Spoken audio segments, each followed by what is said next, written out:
Hello and welcome to our next video. In this lesson, we're going to wire up our application to allow us to log in via Facebook.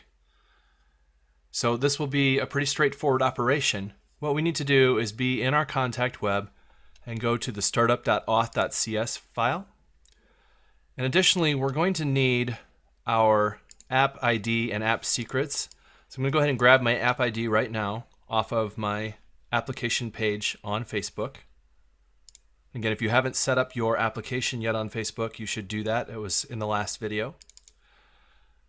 Let's go ahead and maximize our startup auth here so that we can see it more clearly. But basically, we're going to use Facebook authentication right here. So I'm going to select this entire block.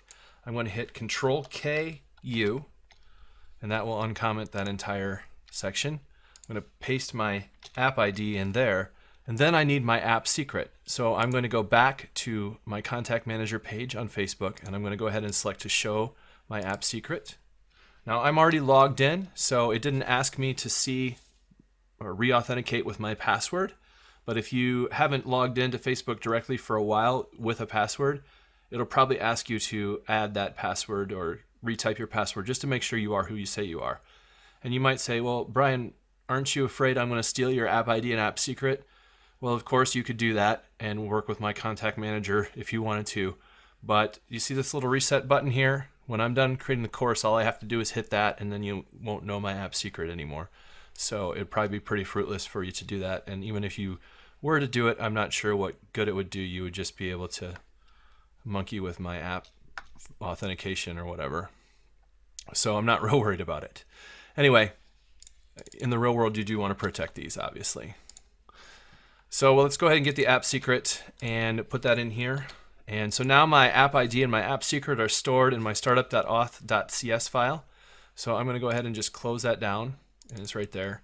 You can see it did save, of course. And what I'm going to do is just hit F5 to run my application. And we really didn't look at this before, but there's always been a register or a login page on our application. And so now what we'll have also is an option to do that via Facebook.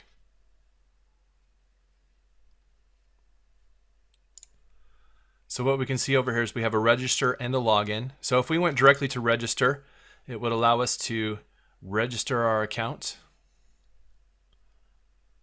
Since I have never logged in, I would need to do that. However, what I want to do is I actually want to use Facebook. So I'm going to just go to the login page. And you could create a local account, log in if you have registered. If you don't, it would ask you to register. But you note now that we have wired up Facebook, so I have this button over here to log in using my Facebook account. So that shows me that I have everything wired up on my application correctly. We're going to stop the video here, and we'll come back next time and do some actual login and registration. Thank you very much, and we'll see you next time.